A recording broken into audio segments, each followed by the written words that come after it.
Kumain na tayo pagdating ni Ate Fedra. Andito na ako. Upo na kayo, maghahain na ako. Tutulungan na kita, Lucy. Oh, nakalabas ka na pala ng kulungan. Wala ka ng pakialam dun. Alam ko yon. Kaya nga hindi ako nagbigay ng pera para makalabas ka sa kulungan. Hindi ako natutuwa sa ginawa mo. Kung pumasok siya ng gulo, dapat kaya niya yung lusutan. At kumakampi ka na sa kanya ngayon. Dati lagi kang kumukontra. Pwes iba na ngayon. Kasalanan ko kaya siya nagkaganyan. Kaya naman nagsisisi na ako sa mga nagawa ko.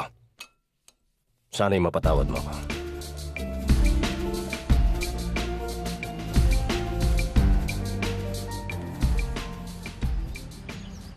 Nabalitaan mo na ba?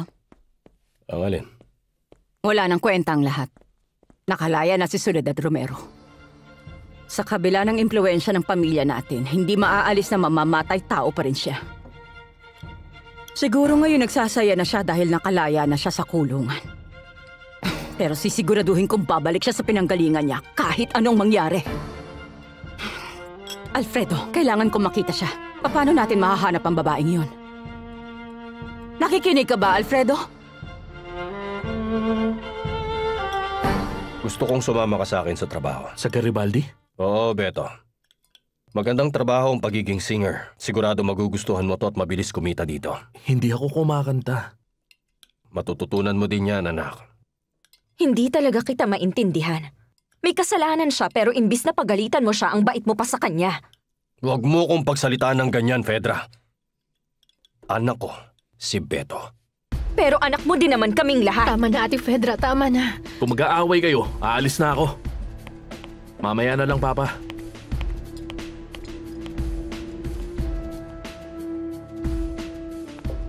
Gusto mo pa ba, Papa? Ang gusto ko lang gawin mo ngayon, tigilan mo na ako sa pangungulit mo sa akin.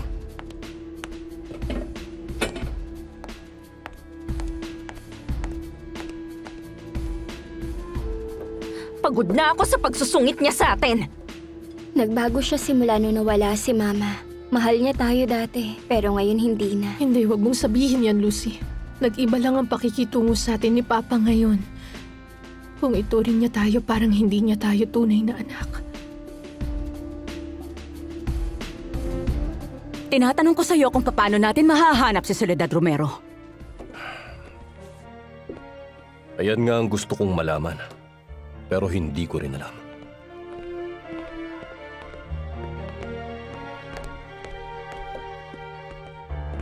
Ano nangyari kay Tito? Nagtalo ba kayong dalawa? Ang sabi ko lang naman, nakalaya na si Soledad Romero sa kulungan. Hindi ko siya maintindihan. Alam ko, Mama. Ayaw ni Tito na pigilan nating makalabas ng kulungan si Soledad Romero. Sabi niya, sapat na raw ang parusang naranasan ni Soledad. Napakahina niya at napakamaramdamin. Sana naman hindi ka niya maimpluwensyahan. Masakit para sa akin na malaman kung pati ikaw, madali na lang isusuko ang lahat ng ito. Pakiusap, Mama. Wala kayong karapatang sabihin yan. Ginawa ko ang lahat para hindi siya makalaya. Ibibigay ko ang lahat-lahat, manatili lang siya sa kulungan. Mabuti naman pala kung ganoon. Hindi pa rin sapat. Hindi natin alam kung nasan siya. Iho, kailangan natin malaman kung nasan siya. Kailangan sundan mo siya. Pahirapan natin. Huwag mong hayaan na matahimik siya. Kailangan gawin natin ang lahat para mabalik siya sa kulungan. Kailangan nating alamin kung saan nakatirayang si Soledad Romero. Nawala na ako ng ganang kumain. Ako din. Hindi ako malulungkot dahil nabaliw na si Papa. Lalo ngayon na masaya ako dahil may maganda akong oportunidad na pumunta ng ibang bansa. Talaga, Ate Fedra? Ikwento mo. Ang amo ko na si Mr. Ayala, kailangan niyang pumunta ng New York para sa business trip. At kailangan niyang magsama ng sekretarya.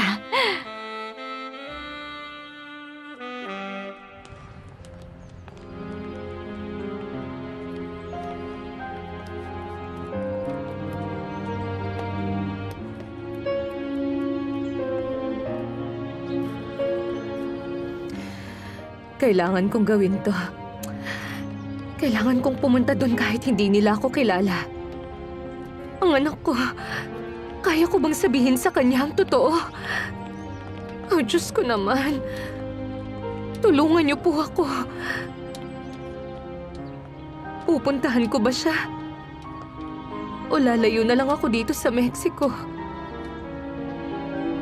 Isa kang tunay na kaibigan, Beto. Sa kabila na nangyari, hindi mo pa rin kami nilaglag sa mga pulis. Siyempre hindi, Ramiro. Hindi ko kayo ilalaglag. Kailangan natin mag-celebrate ngayon, Beto. Tama nga sinabi mo, pare. Uubusin natin ang mga ninakaw nating alak ngayong gabi. Kumusta ka, Beto? Nabalitaan ko na nakulong ka raw. Tapos na yon, Selena. Nakalabas na ako ng kulungan. Masaya ako para sa'yo. Ano? Kailan mo ba kasi ako yayayain lumabas? Malapit na, baby. Magsasaya tayong dalawa ng buong araw. Okay, sige. Sabihan mo lang ako kung kailan. Paalam sa inyo. Wow! Ibigay mo sa akin ang sikreto mo, pare. Teka, mag-isa ka lang aalis kasama ang lalaking yun, Ate Fedra? Bakit hindi? Trabaho ko yun, Rosalinda. Mamaya na kami aalis. Pero kailangan mo magpaalam kay Papa. Siguradong hindi kanya papayagan. Hindi ko kailangang magpaalam sa kanya. Aalis ako kasi gusto Pero ko. hindi tama yan, Ate Fedra. Kahit si Mama, hindi kanya papayagan. Pakialamera ka rin. Malaki na ako, alam ko na kung anong tama para sa akin. At bakit hindi ako papayagan ni Mama? Ang sama mo naman, wala ka man lang respeto. Tumahimik ka na nga. Wala ka nang pakialam pa doon. Mag-iimpake na ako. Sasabihin ko kay Papa na pigilan kanyang umalis. Pakiusap, Ate Fedra. Huwag ka namang umalis. Ano ba? Tigilan niyo nga akong dalawa! Papa! Si Ate Fedra gustong umalis kasama ang amo niya papuntang New York. Hindi yung ginagawa ng matinong babae. Pigilan mo siyang umalis. Ayaw nila akong umalis kasi naiinggit sila. Siyempre, ang gusto lang ni Lucy mag-aral at magluto ng tinapay. Si Rosalinda may mayaman namang boyfriend. Ate Fedra, hindi yan Papa, totoo. may pangarap ako. Alam mo naman yun, di ba? Gusto kong mas gumaling at ito ang pagkakataon na meron ako sa trabaho. Bukod doon, baka ito na ang matagal ko nang hinahanap. Huwag mo siyang payagan, Papa. Pigilan mo siya. Pabayaan niyo lang siya. Malaki na siya. Hindi na siya bata. Mas may kailangan akong alagaan na palagi kong iniiwanan. Yung sigurado ko na anak ko talaga.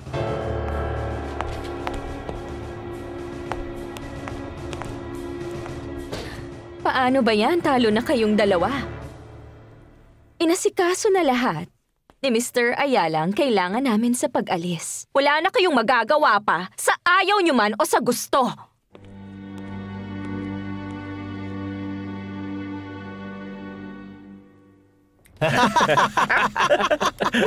Akala ko nga. Kumusta kayo?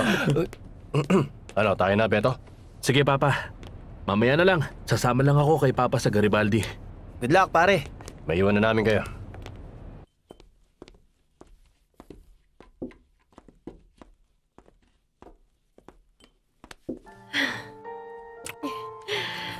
Matagal pa ba yan, mahal?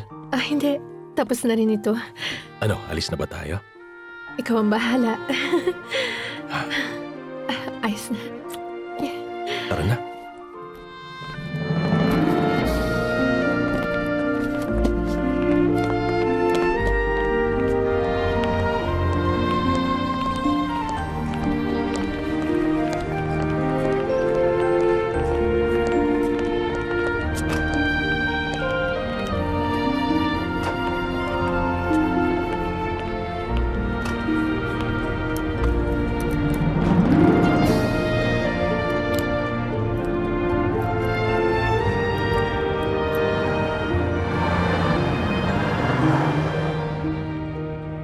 Saan mo gustong pumunta?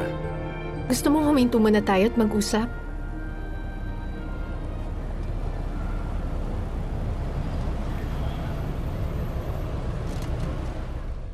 Maayos na ba ang pakiramdam mo? Sinusubukan ko pero hindi ko kaya, Rosalinda. Dahil ba sa sinabi mo sa Oo, akin? Rosalinda. Wala man lang ako nagawa para pigilan ang paglaya ng taong pumatay sa papa ko. Malaya na siya ngayong naglalakad. Gusto ko talagang mahanap na siya. Hanapin siya? Para ano pa? Para kausapin siya. Ipaparamdam ko sa kanya na wala siyang karapatan sa kalayaan na tinatamasa niya ngayon. Pahihirapan ko ng sobra ang buhay niya. Hanggang sa dumating ang panahon na pagsisisihan niya na nakalaya pa siya ng kulungan. Rosalinda, Rosalinda.